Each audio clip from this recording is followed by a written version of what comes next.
Welcome to the Expansive CEO podcast. I'm your host, Hannah Chapman, founder of Expansive CEO and X Squared Wealth Planning. Buckle in as we explore how to create true prosperity and build a business and a life that expands beyond yourself and makes a dent in the universe. Welcome to this episode of the Expansive CEO podcast, where I'm actually bringing back the Spicy Money series. And we are bringing back a guest that was one of the most listened to, one of the most popular episodes of the podcast so far, with Dr. Nima Rahmany. So if you haven't listened to that first episode with him, go back, go find it in the archives. It was a fantastic episode. And this is going to be almost an extension of that episode. We are revisiting relationship trauma and trauma bonds and money stories, and how those all tie together, how we look into healing those different aspects of ourselves so that we can move forward in wholeness, in relationships, with money, with sex, with love, with all parts of ourselves, right, that are interrelational in some way. So I really, really hope that this episode is enlightening for you and brings about, some different thoughts and just brings stuff up, right? That's really what I hope to do with all of these different interviews, is to bring something up in you, whether that's a trigger of some sort, if it's positive, if it's negative, if it makes you feel angry, if it makes you feel sad, if it makes you feel seen. I would love to know. I would love to know what comes up from this episode. It feels like another one. I feel the same way putting this one out as I did the first one, in that it feels like we're opening up a conversation that is usually behind closed doors, or usually kept in a box. Usually, something that happens in our lives that we shut out and don't want to look at again and pretend it's not there. And so that is what I'm going to, open this episode with. And I would love to know, again, what you feel after listening. And if it shifts anything for you, if it brings anything up for you, let me know. Let Nima know. All right, let's get into it. Here is Dr. Nima Rahmany. All right, everyone. I have got another awesome episode with Dr. Nima Rahmany, who was on the podcast earlier in 2023 with what is still one of the most popular episodes, where we talked about sex and money for the Spicy Money series. I wonder why people are so intrigued about these topics. Right? Hey, Hannah? Right? Yes, because it's just there's so much to dig into and to dive into, and there's so much trauma that people hold in both areas, right? I just did a master class yesterday, and I went over kind of like with money, and the previous week I did it with sex. And I went through this beautiful graphic that my team designed based on your brainchild, Hannah. Hannah came up with this concept. I want to say, if you're listening, we were in a business mastermind group, and all of a sudden she has this intuitive hit after we have been talking about the conversation of sexuality within the container, and people were reacting differently towards the conversation of sex. Some people were like in your case, you were like, hey, Nima, I totally get it. Thanks for that share. That was really cool. I'm going to implement that. And then other women in the group were totally triggered by the conversation. And so this started this inner journey for you, which I want to just first acknowledge you. Based on that rupture that happened within the group, you went inward, came out with this thing and hopped on a call with me and said, this is what kind of came through.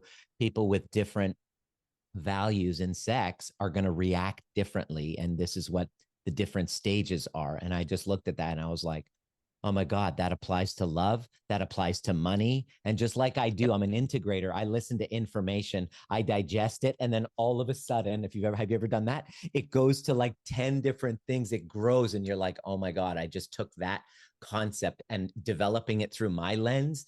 It just becomes huge. So thank you for that. I wanted to say I owe that all to you, that part of it.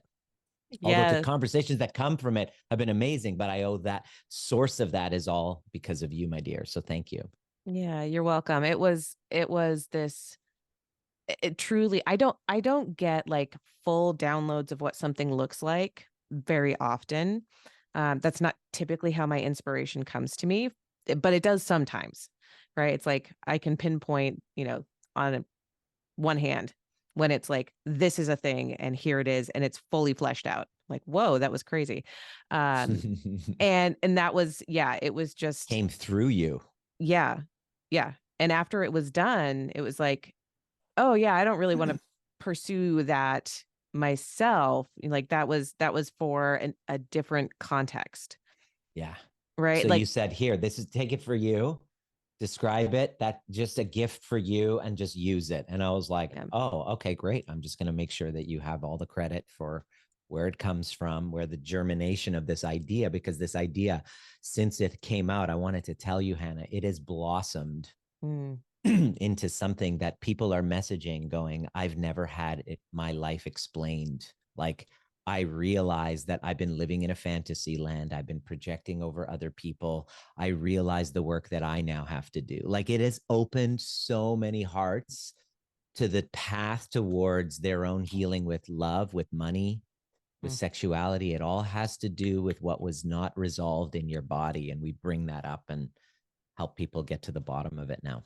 Oh, okay. So people are going to be super confused if we don't Okay. at least say what we're talking about. So, you described the situation, right? What happened, and that's accurate. And then what came through was that we are all on a spectrum, right? And so, for anyone who listened to a couple of episodes ago, I talked about my children who are on the autism spectrum, two of them, and so this like thinking of things in terms of being on a spectrum has just been like at the forefront for me We're all lately. on a Like, spectrum. we're all on so many spectrums, So right? many spectrums. Everything. And so this particular spectrum that dropped in was like it's a spectrum from repression to addiction. Mhm. And so repression on one side, then what's the next step up from repression? Inhibition. Inhibition. And Yeah. then balance in the middle, Balance in the and middle. then And then on overt. the right side, there's an overt expression, And and then then addiction. addiction. And so the thing that came through along with that, beyond, like filling out, okay, what does repression look like? What does inhibition look like? What does balance look like? What does overt expression look like? What does addiction look like? So we With really, money, with with sex. with money, with sex, with love, Yeah, right? All of it. exactly. And so that was some of we like met and we talked about like, what does this mean? What does that mean? It's But just the other fire. aspect, I love yeah, those conversations. so good. The other aspect was that if you are two away, if you are two standard deviations Places, away, right? two places on the spectrum. If you're two spots Hmm. away from the other person, go ahead. Then you can't hear them. It doesn't, there's, if you are overtly expressing either Money in or sex. money or sex, so overtly expressing, meaning with money that would be flashy. Flaunting it, Hmm. flashy with the Ferraris on on social media. Look at me, Right? I You've drive got this your, nice car. Look at my house. yep. Garrett J. White does it really well, by the way. I follow Garrett J. White. This dude on Instagram, this dude he helps men, but he is not shy about really overtly expressing the Lamborghini, the house, the whatever, because that's what he's marketing. But Hmm. that kind of like it magnetizes a certain type of person and it repels a different type of person. It's Yeah. where it creates polarity. So if what you're saying is if you're two standard deviations away from somebody in love, sex, or in money, like in this case with Garrett J. White, you're going to either be attracted or you're going to be completely repulsed. Yep. Repelled by it. And so that is just what it is. What is it? It's just a fact of life when we're dealing with these, really important topics that keep us kind of stuck because we're worried about what people think. This is to say that if you have an overt expression with money and that's how you're living, somebody who's inhibited with it can't help but look at you and say, what the F are you doing? Like, you are not spending your money in the correct way because it should be done according to my values. Right. We spend money with sexuality. It's all based on values. And those values have so much to do with your upbringing, your religion, your trauma history. And so we're worried about what other people are thinking of us in terms of money, in terms of our sexuality. We want others to validate us and we want everybody to be okay with us. But it literally, if you're a different value system, it's impossible for you to be approved of by everybody, which then creates this inner conflict. Do I express myself authentically, or do I just move towards attachment to other people's, I'll stay. I mean, how many clients have you worked with that want to become wealthier, but then they realize if they become wealthier, their family members are going to have a judgment. They're going to be judged. They're going to be like, oh, must be nice. They're going to be those people. So that keeps them stuck in that level, right? Same thing. Yeah. Yeah. And that's where the money stories are, right? For me. So what's when you do have more money, what are those stories and who's saying them? Right. That's where it all starts to. Where'd you get the message? Right. That's where our work kind of like, oh yeah, this is why we have such affinity and similarity, because we're working with different With populations, but that with little that space, piece. what we're working with is that space. I call it becoming trigger proof.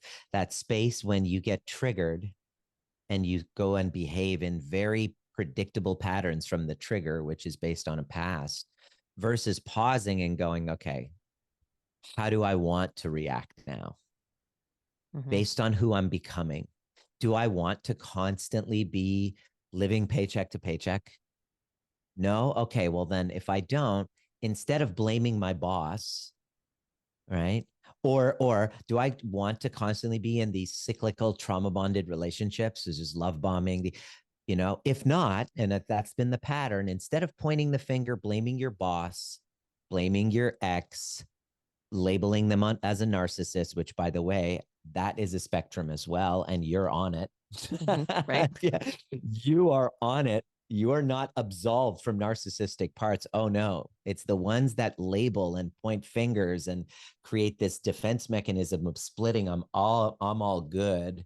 I'm the victim. That person is the evil one. Those people are doing splitting, which is a narcissistic trait. It's a narcissistic defense strategy. So it's really important for us to really start to examine what happens in that space between stimulus and response. How are we reacting? Are we reacting with judgment? Let's pause and see, where's that coming from?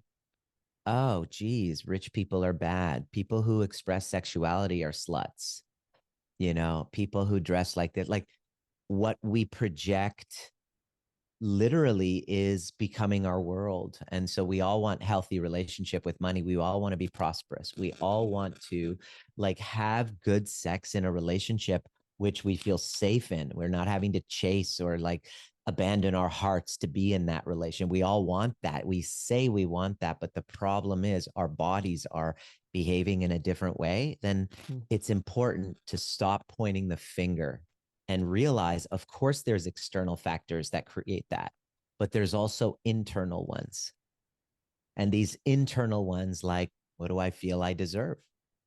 How much money do you want to make? It's like, oh shit, I'm just complaining about, how there isn't enough. Well, how much would you like to make? Oh, I never thought of that. Interesting how you never thought of that. You're focusing on that. Okay, well, I want to make, let's say, 6 figures. I want to make 100K a year. Okay, great. Try that on. All of a sudden they try it on, and what happens in the body? They contract, and they're like, I'm like, oh, what was that? The notion of you making what you want is causing your body to contract. What's going on there? Have you stopped to look at that? That's an internal force. Well, we start to explore it. What do they say? They say, well, I don't feel like that's even possible for me. Ah, well, why not? Well, I'm too dumb. My dad said I was this. I don't have an education. Ah, now we have an awareness of why we are exactly where we are without playing victim to somebody else, without blaming ourselves because it's not our fault.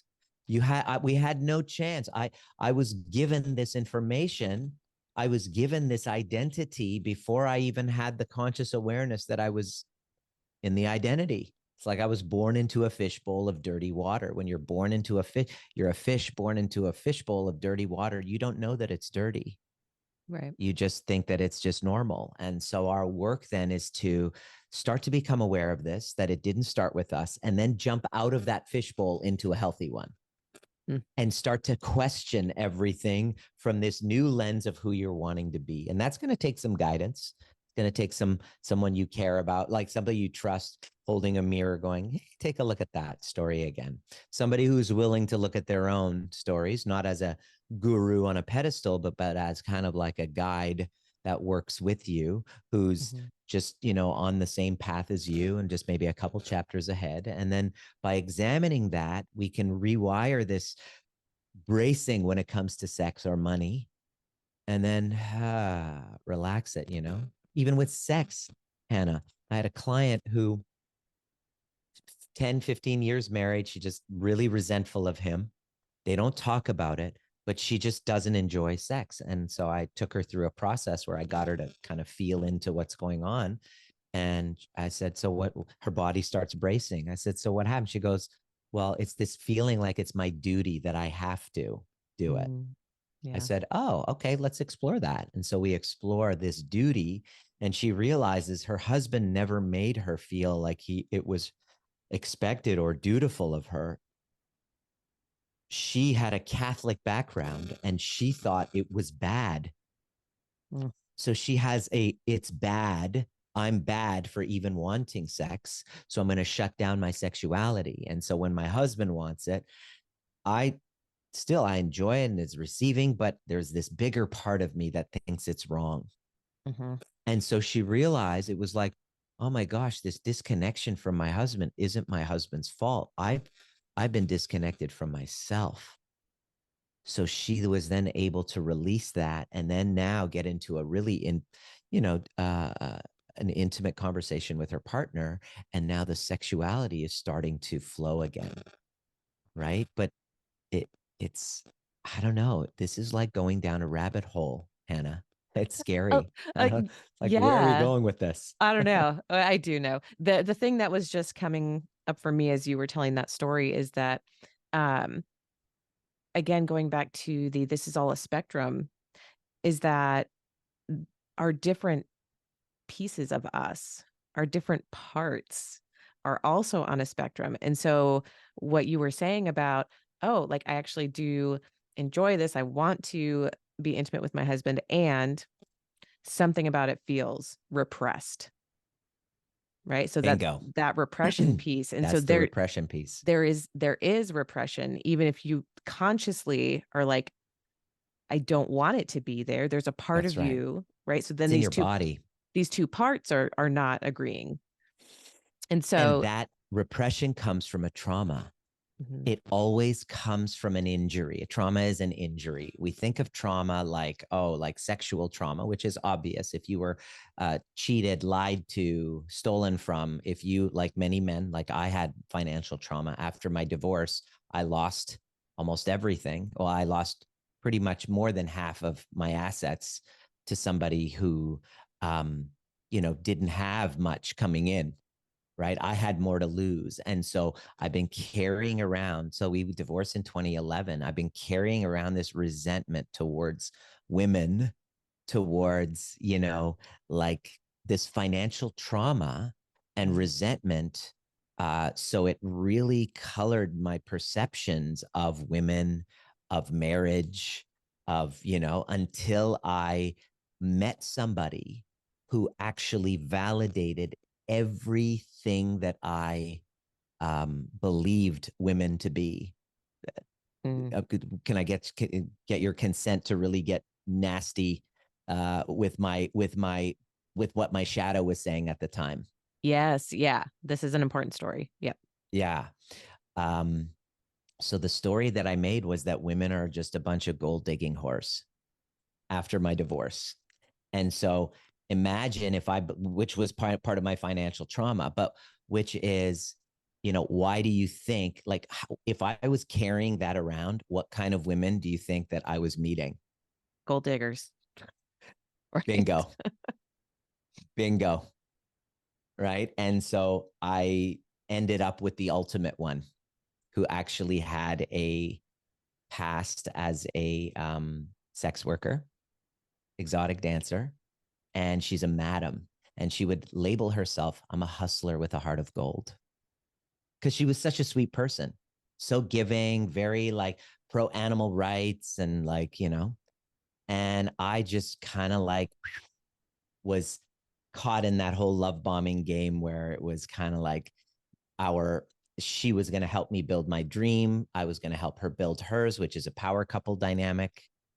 Mine was, I want to get out there and teach my methodology. And she just kind of like was like, oh, shared fantasy, which is the first link Mm. part that causes a trauma bond to really glue together, is this shared fantasy. So when we met, you know, I had this fantasy and I was blinded by this fantasy of, following in the footsteps of my mentor. And then she comes along and she was in a difficult period of her life. She was unhealthy. Her gluten-free cafe wasn't doing well, which was a cover up for her sex working business background. And so it's kind of like washing the money type of thing.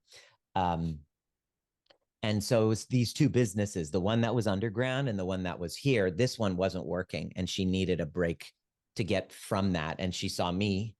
She was with a woman at the time.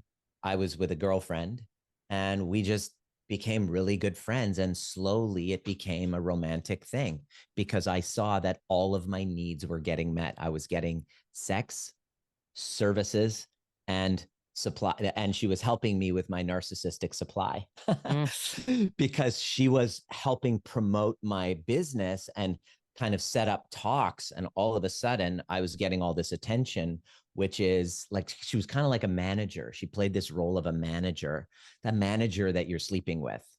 Picture that archetype. It's like the manager, businesswoman, very business savvy based on her background. Me, I'm just a chiropractor wanting to leave my practice and needing that little just boost to make that leap because I didn't quite have the confidence in it.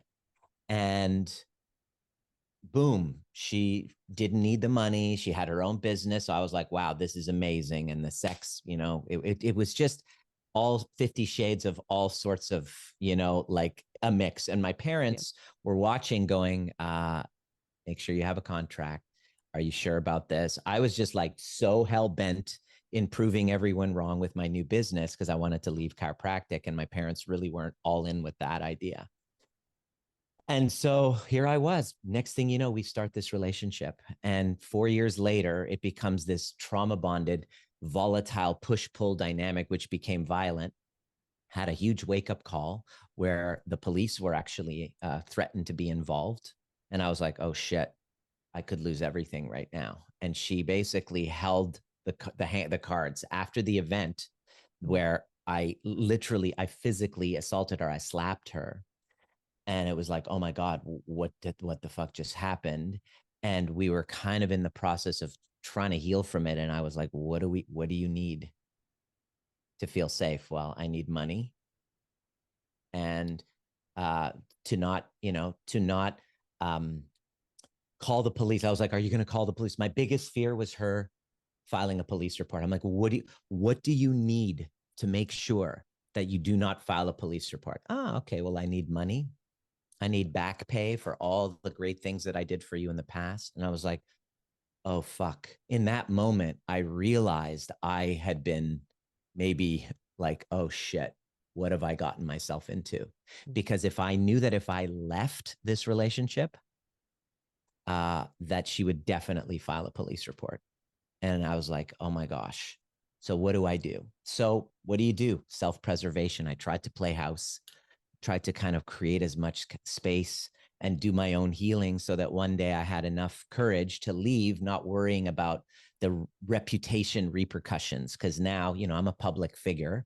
And in the height of the Me Too movement, this was a great opportunity to destroy someone's career just to, and I didn't have the inner resources to be able to handle that kind of a backlash. I was like almost suicidal.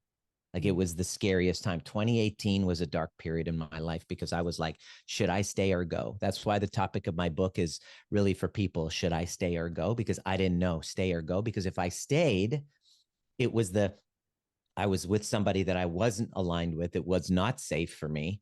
God knows what else I didn't know how to control my reactions at the time. And it was one of those situations where I've never been abusive ever in my past. And it was like this amount of provocation and escalation I'd never experienced before in a relationship. I felt trapped. And so my nervous system went into a freeze. I went in through this depression. I couldn't sleep, anxiety. And that's when I started my journey, and I met Dr. Russell Kennedy, and I started my journey in learning how to heal at a somatic level and really get and unpack my sexual shadow history to see, Nima, even though this is a shitty situation, it's terrible that you're in that. How did you get here? How did you get here? What unconscious processes got you here? So I discovered a trauma bond. It turns out I was, coupling sex, because of my background with religion, coupling sex with thrill and secrecy. So it wasn't, if it's in a secure relationship, sex in a secure relationship doesn't evoke that same thrill and shame and guilt, which was very heavily tied to my early sexual kind of like experiences because sexuality was so repressed, right? So it's this small t trauma of coupling sexual pleasure with guilt, thrill, shame, secrecy, which led me to the question, why didn't you leave sooner when you knew it was toxic? Well, there's an unconscious process within my body that assigns thrill to being able to be with a dirty little secret that I don't want my parents to know about, but I can maintain this relationship. It drove the sexual kind of like thrill in the bedroom, made it highly addictive. And so when I would pull away, I'd be like, I can't do this anymore. She would know exactly how to use the sexuality bit to basically, oh God, I promised myself I wouldn't do this, but here we are again. And because I had zero impulse control, this was the cycle. And so I had to look at my sexual trauma history. I had to look at my relationship with my parents and the fact that I hadn't individuated from their kind of like, I'm still wanting to prove them right or wrong, even in my 40s. That's a lack of individuation. I hadn't really grown up. That's what it means. And I went into the body and I did my healing work. And now I have this really healthy, secure relationship. We have polarity in a secure relationship, which is, getting a secure relationship is great, but keeping it sexually charged when it's in a safe, non-trauma bond dynamic, that's a whole other can of worms. And it takes understanding polarity, conscious polarity. And so everything I'm teaching now is all aligned with all of the crap that I literally over the last 5 years had to overcome from my trauma bond. And this week, it's over. The court case has been settled and I have come out victorious. And I can now put it in my rear view mirror and dedicate my life to teaching people how to avoid being in this fucking situation. It's not fun to be in. So I've made it on the other side, and I love walking other people through to get to that point of secure, polarized relationship from their trauma bonded dynamic and healing their relationship with sex, with money, all along that path.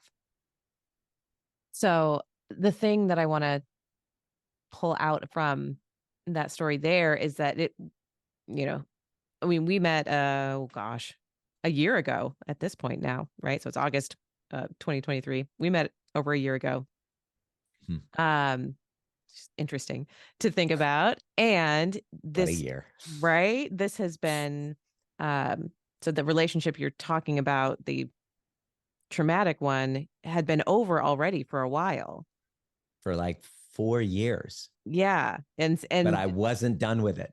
Yeah, it was still processing, right? Literally through the court system and all of that. Such is the way with trauma bonds. Right. And so what I'm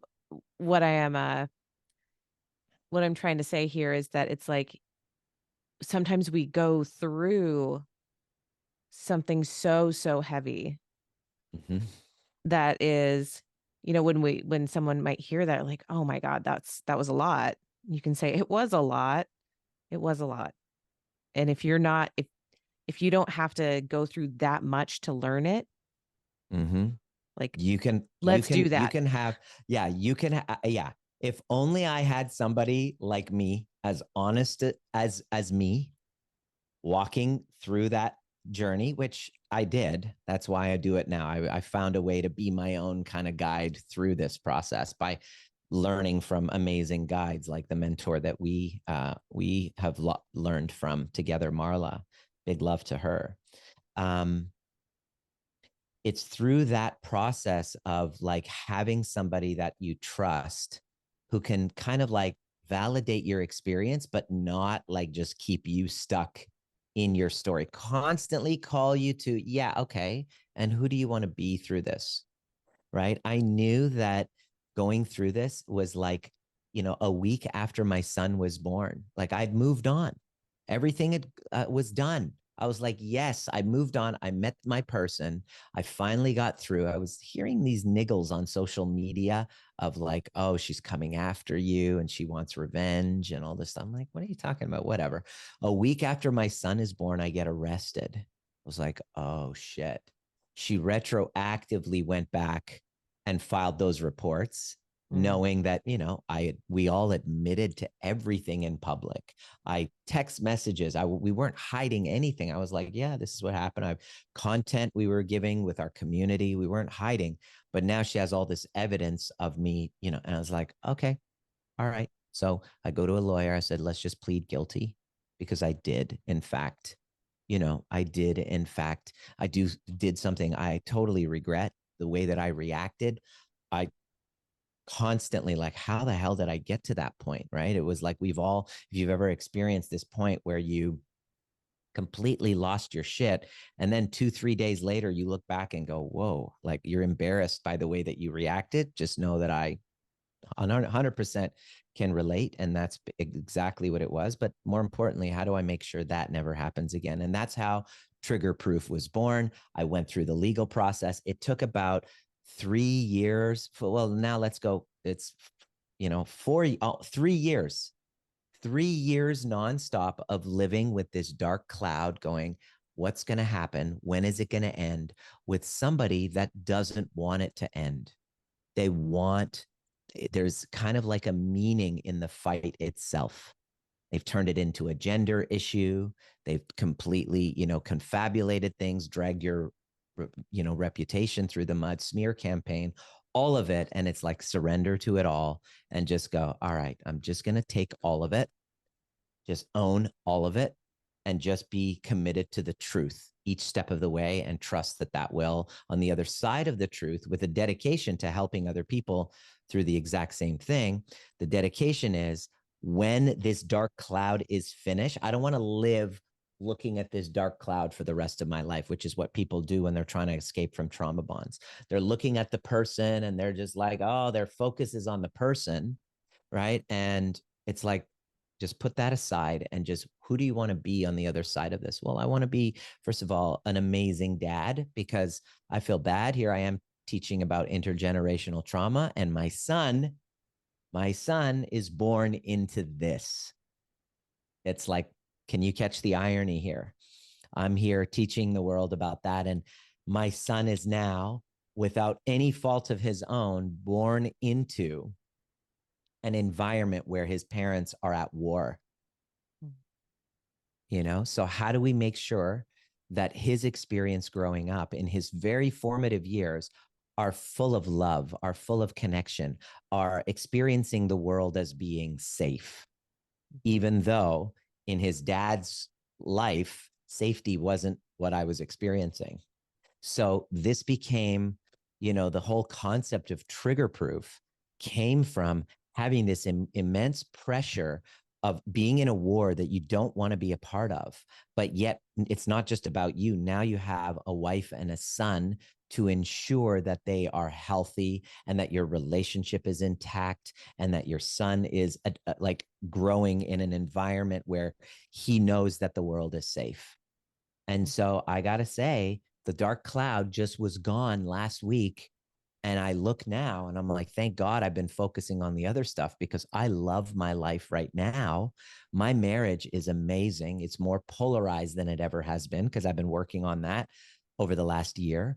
My son is thriving, like he walks up to anyone because the world is safe to him. My community is expanding and growing. And now I'm training teachers. I'm doing teacher training of people who are like, have been following my journey and everything that I've integrating, passing it along to them, and they're noticing changes in their lives. And so it's like everybody, as I've been rising, a rising tide lifts all boats. I've been rising, and this beautiful community of cycle breakers are rising with me. And so I'm super duper proud of that. And that's been, the catalyst for all of this stuff. I wouldn't be here if it wasn't for that. Right. And there's a book coming out next year about this exact whole journey of how to break free from these trauma bonds called Becoming Trigger Proof.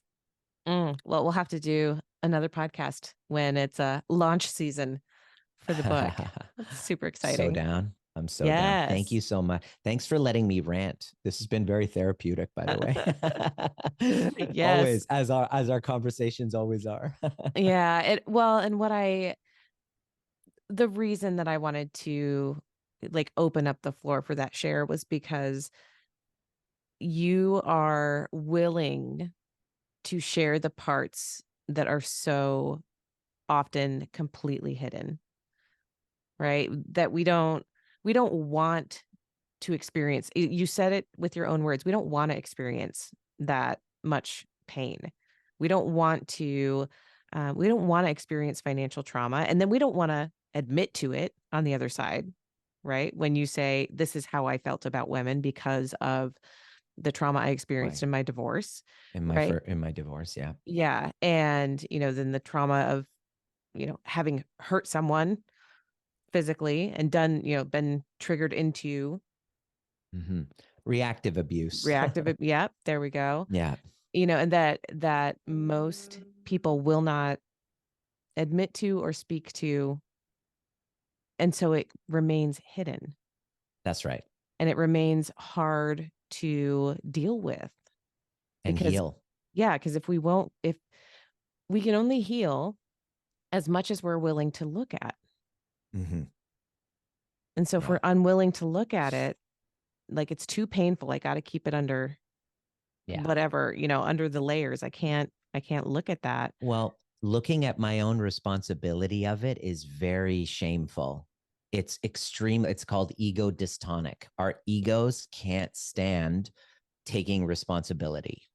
It's a threat to our false sense of self, right? It's a threat, right? So, the Taylor Swift song, "It's me, hi, I'm the problem, it's me," that kind of like it's a celebration of somebody who dares to look at themselves and take ownership, because it's so rare for people to do that. But it's the only way to have a secure relationship outside of ourselves, because we don't have a secure relationship with ourselves if we're not willing to meet those parts of us. It was Marla that said, our mentor Marla, that said that in order to have a secure relationship, we can't have that unless we're willing to let go of our victim story. Yeah. we can't, because we, it's just, it's not possible, because our victim story attracts another hero complex savior, where you're the damsel in distress or the victim or whatever. And then that person will then end up becoming your next perpetrator, because they can never fully rescue you the way that you need. Right. So they will never be adequate. And so you go through these cycles where it's always the other person, always them. I'm the innocent one. And then, the people that I like to work with are the ones that are like, okay, I've been telling that story to my therapist for the last year. They've been validating that they're a narcissist and whatever, but you're the first person that made me look at myself. And it's uncomfortable, but I'm ready to heal, because I don't want to keep repeating this cycle. So one of the topics that we wanted to discuss, and I think this goes straight into it really nicely, is the should I stay or should I go? Right? Like that's the piece, the question that someone might be asking, where you're like, okay, yeah, let's talk about it. What does it mean? What does it mean to stay? What does it mean to go? So where would you like to take that? Well, should I stay or go? First and foremost, if your safety is in jeopardy, then find a way to leave as fast as possible. Okay. So this conversation isn't for those people. This conversation that I'm talking about is specifically for people that they are, their safety isn't at risk for staying. Okay. So that's the first thing that I wanted to share. I always ask him, are you okay? And oh yeah, we're fine. Like, he's not a threat. She's, whatever. It's just, I'm just stuck here. I was like, okay, great. This is for you. And I want to say this, I mean, in tying it back to money, as well, this could be in work. Oh yeah. Right. Oh yeah. Same thing applies. If you are in like a situation that is like harming to you mentally, physically, in any way, like, yeah, the answer is go. Leave. Yeah. But if you're in that space of like, I am there, like, I could stay, I could figure it out, but I don't want to. I love it. I love that you said that, because just this week, 2 of my clients gave their resignation for their JOBs. One works for the Postal Service, and she finally had the courage to leave. She's waffling on this. It's kind of like a toxic kind of narcissistic tyrant type of relationship with certain, where it's the same thing, and then another one was interior designer in a working for a salary for another, interior design firm, not realizing she has all the skills to go and get her own clients, right? And not work for a salary. And so finally, she was pissed off enough to finally say, okay, I'm done. So 2 this week broke up with their jobs. So it works the same way in any relationship. I'm so glad you mentioned that. Should I stay or go? So this applies. So what I notice is, there is a process that we talk about is called doing the work, and everybody thinks of doing the work in different levels. So there's a doing of the work of talking to a therapist and telling your story to validate your story. That's not going to help you know the answer, should I stay or go? Okay. The answer comes from really finding from the work. This is where I literally wrote the book Trigger Proof, a villain's journey to a secure relationship. And I call it that. And this goes with work as well. I call it that because in order to find the answer to that question, you have to first come to terms with the fact that by choosing what you truly want, you might have to be the villain in someone's story. Right? So should I stay or go? Again, you're focusing on what's happening out there. When you work on meeting the parts of you that you've disconnected from because you're afraid of what other people are going to think, and you heal those parts by doing the work, which is a body-based, kind of inquiry into understanding, where do you feel that you're not enough? Where did you disconnect from yourself first? Where did you choose attachment over your authentic expression first? Because once we heal the root cause of that and you resolve that, all of a sudden, nobody has to tell you, hey, Hannah, you should stay, or hey, Hannah, you should go. You then, the knowing comes through you. And what we do with our cycle breakers to answer that question is we give them the skills to learn how to repair from a rupture, which is an argument. So because we don't have that modeled, we get into triggers, conflict, and we don't know how to repair. So we're sitting there because we haven't had repair modeled to us, a repair of an argument. How were you modeled arguments? They never happened for you. You never saw them, or it was like complete, rageaholic, crazy, and you weren't modeled how to repair. So they were just sitting there, open ruptures constantly. So without that skill, you could leave this person, sure, but you're still skillless in resolving what happens when you get activated in the relationship and how to repair from a conflict. The fantasy is, well, maybe the next person won't give me so much conflict. We're dealing with human beings here, and it's time to get out of fantasy land and learning how to repair from a conflict. Like a secure relationship happens on the other side of repairing conflicts. Let me say this again. This is big. Mm-hmm. So let's say my relationship with you, for example, Hannah, within the last year since you and I have known one another, how many times in our conversation and communication was there an unconscious, maybe pushing of a boundary, an internal boundary within you, within me, where you had to contend with yourself, should I discuss this with Nima or not? Mm-hmm. Right? Because the past version of you maybe would have been people pleasing and buried it. But this new one that you've been working on, Hannah, you were, hey, may I share how I'm feeling? This is what came up based on our last conversation. And you gave me an opportunity to really hold space and to hear you and then provide you with a caring kind of solution so that you knew how much your friendship meant to me. Can you see that we've become stronger on the other side of the repairs of those ruptures? Absolutely. And I think that's a really great example because it's easier to leave a friendship. And so in this example, that's right. Because because we're not married. I'm not a client. You don't need me. You have other friends. You could have just said, fuck off, Nima. Yeah. Well, I mean, and so the truth of it, like truly, really, really, truly, my response, so what was modeled to me when I was a child was that my parents were very explosive with each other. And so they would scream, and it was really, really difficult to be a sensitive. I'm a super sensitive person. Oh yeah.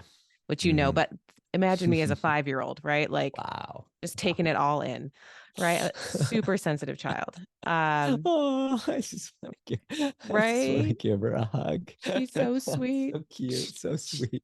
She loves to draw horses all the time. Right? Yeah, I mean, like, that was me. But so the repair was just silence and me hiding and withdrawing. So that was my response to there's conflict.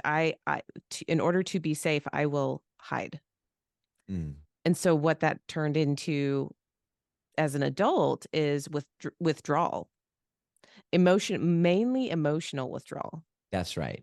Yeah. You just don't want to burden anyone with it. You see it and you don't know how to talk about it. You don't know how to confront it. So you'll withdraw. And so what was the impact of that for you? For me, that's where it's really easy then when you withdraw emotionally from someone, it's very easy to see fault, place blame, all of the things. Play the victim. Right? Mm-hmm. Yep. So start projecting onto the other person and then just be like, well, that's not worth my time. Now, to be super clear, what we're talking, the situation we're talking about, I was in a place where I'm like, something feels off and I don't want to feel that way. Like Mm-hmm. it was like, again, like a boundary crossing thing where Mm-hmm. my response was, I'm just going to withdraw. Withdraw. Yeah. But That's your traditional response. but I don't like how that feels. Okay. And so that was the, for me, the like, okay, so how do I do this if I don't Differently. do the withdraw? Yeah. Right. This is what healing trauma is actually about. Healing trauma, you have that wiring in your system. So that's not going anywhere. But what you can do is you just noticed it. And this is what becoming trigger proof actually is. It's leaning into the trigger, leaning into the old trauma response, which is run. So there's fight, which is poke. There's flight, which is run, which is what you just saying. There's freeze, which is hide. And then there's fix, which is kind of like fawn, right? And we all have a one that's primary that we base our relationships out of. And it also depends if you see them on a pedestal.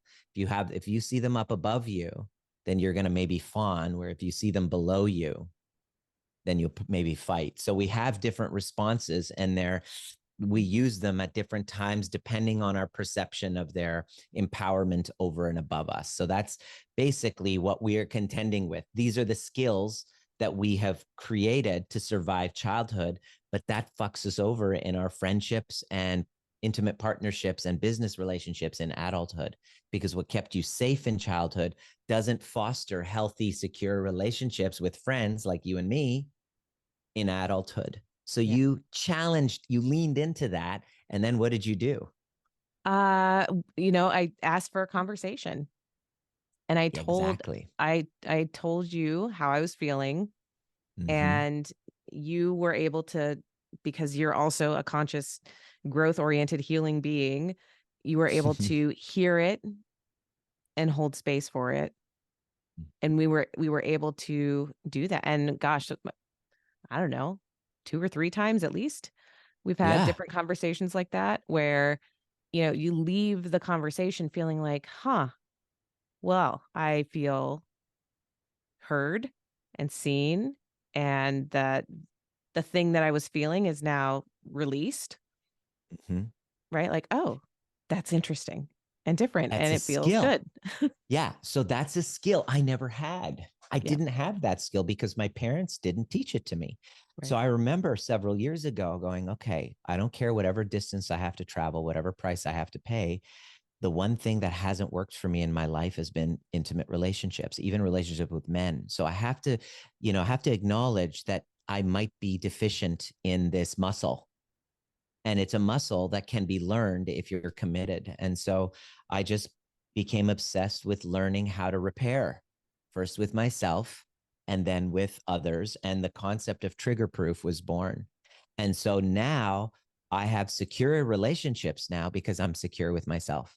And I have a secure relationship with you, for example, because I trust that whatever comes up between us, that I'm empowering you to communicate with me what your feelings are, and that I want to take care of them. The way that you communicate, especially with feminine communication, triggers the natural providing and protecting instinct of a man, of the masculine, right? So I know that I have that, and I know that the way that we communicate what our feelings are and what's come up really can trigger a beautiful repair process, which, dare I say it, leaves and renders the relationship even stronger than before the rupture happened.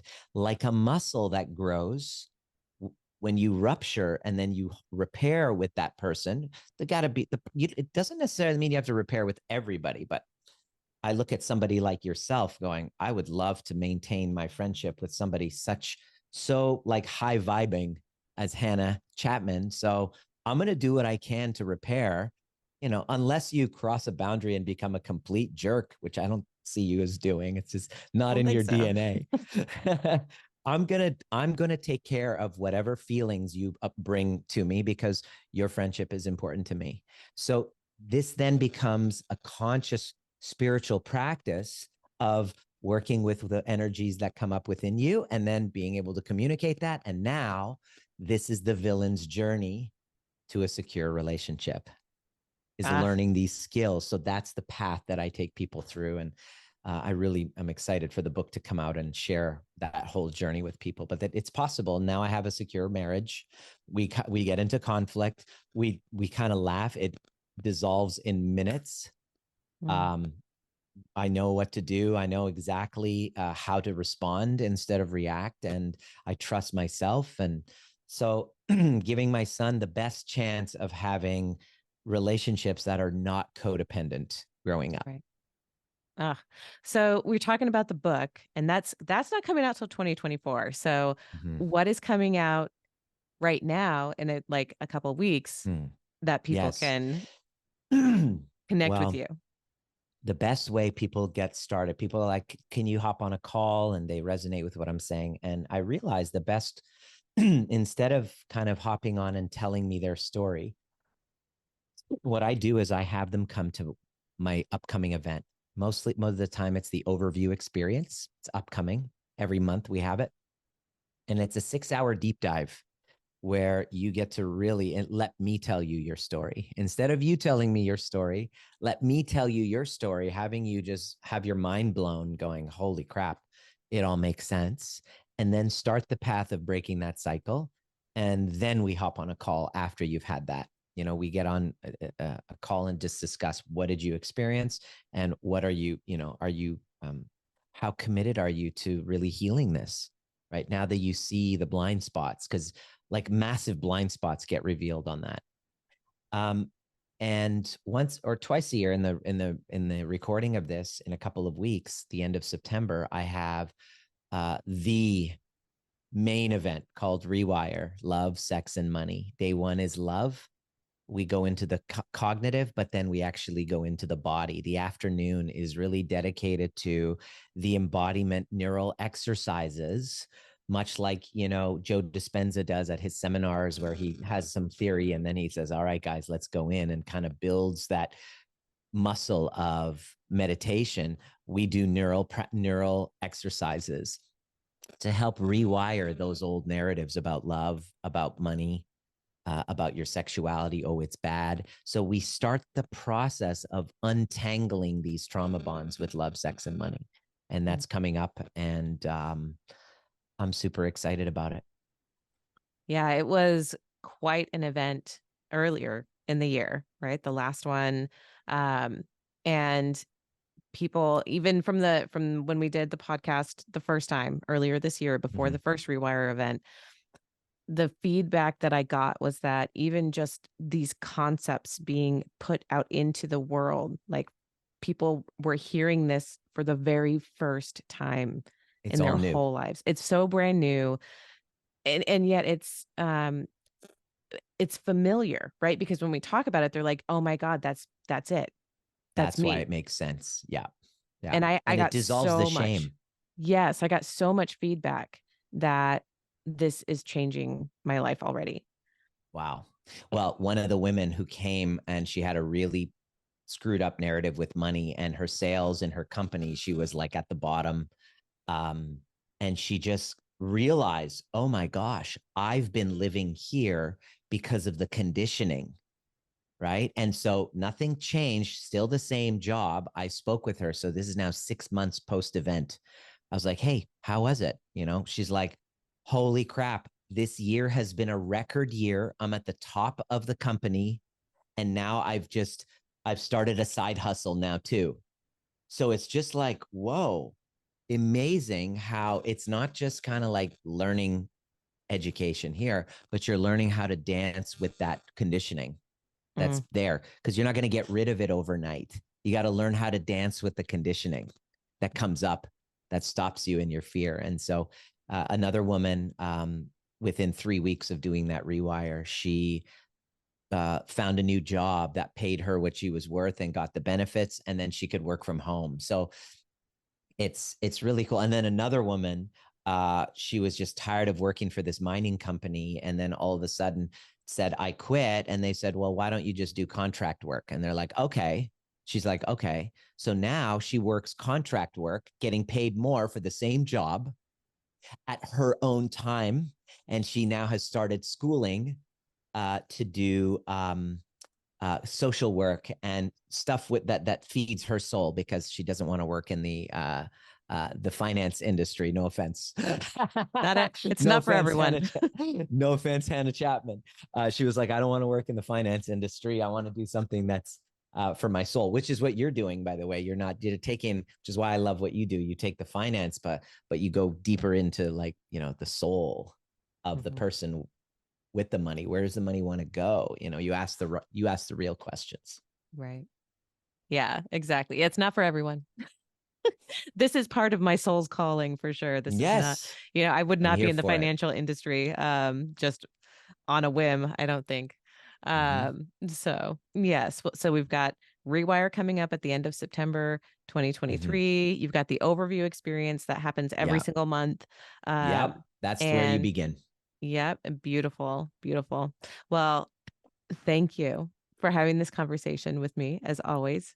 It was amazing. And if anyone has any questions about how to get a hold of you, it's all in the show notes, and would love, truly, the feedback from these episodes is so powerful in just knowing, right? Knowing that for people like you and me, like the impact, it helps to know, Yeah. right? Even if we're not ready to like go anywhere with this yet, but just like knowing that you're not getting the alone. information You're not out there. alone. And there is an answer if you're willing to move through the fear of engulfment, the fear of like, oh, I mean, there's everybody who's listening is going to be like, they know that there's something they want to change. And they say, yeah, I'm in. But then there's this shadow part that's trying to protect you from the unfamiliar, because even though doesn't feel good, it's so familiar. And there's a part of you that doesn't want to leave familiar.